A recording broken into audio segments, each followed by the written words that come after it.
নমস্কার বন্ধুরা, আমাদের চ্যানেলে স্বাগত। আপনারা কেমন আছেন? আশা করছি ভালোই আছেন। যে যেখানে থাকো ভালো থাকো, সুস্থ থাকো। আমরা সবাই ভালো আছি। তবে আজকে আমি বাজার থেকে জাম আলু কিনে আনছি। জাম আলু দিয়ে মাছের ঝোল হবে। তাহলে আমি আলুটা সিদ্ধ করে নিই। এটা কেমন করে মাছের ঝোল রান্না করব আপনারা সবাই দেখবেন। কেমন? আমি কড়াই বসা দিয়েছি, সর্ষের তেল দেব মাছটা ভাজার জন্য। মাছটা ভাজবো।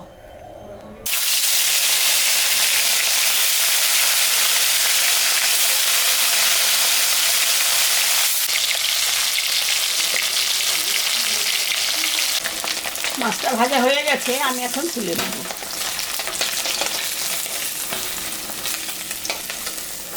মাছ ভাজা তেলের উপরে আর একটু তেল আমি দিলাম, শুকনো লঙ্কা জিরা সম্বরা দিয়ে দিলাম।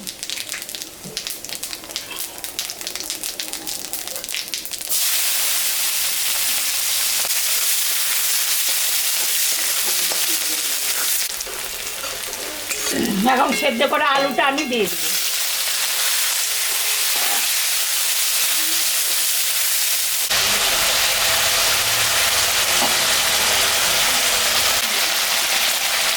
আলুটা ভাজা ভাজা হয়ে গেছে, এখন আমি লবণ হলুদ দিয়ে দিলাম, মশলাও দিয়ে দিলাম।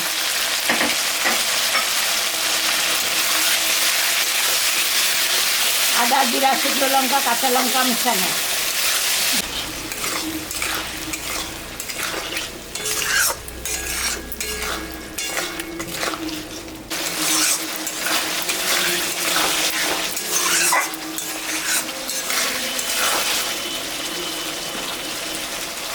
টমেটোটা আমি দিয়ে দিলাম।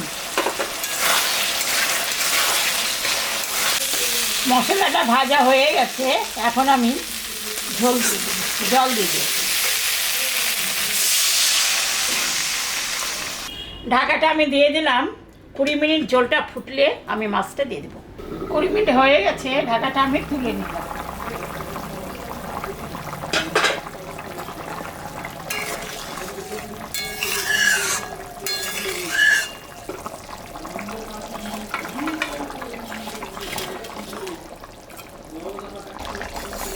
হয়ে গেছে ঝোল, আমি এখন নামিয়ে দেবো। গরম মশলা ভালোবাসে, এই ঝোলটার মধ্যে গরম মশলা দিলে ভালো লাগতো। আমরা তো খুব একটা খাই না, ওই জন্য দিলাম।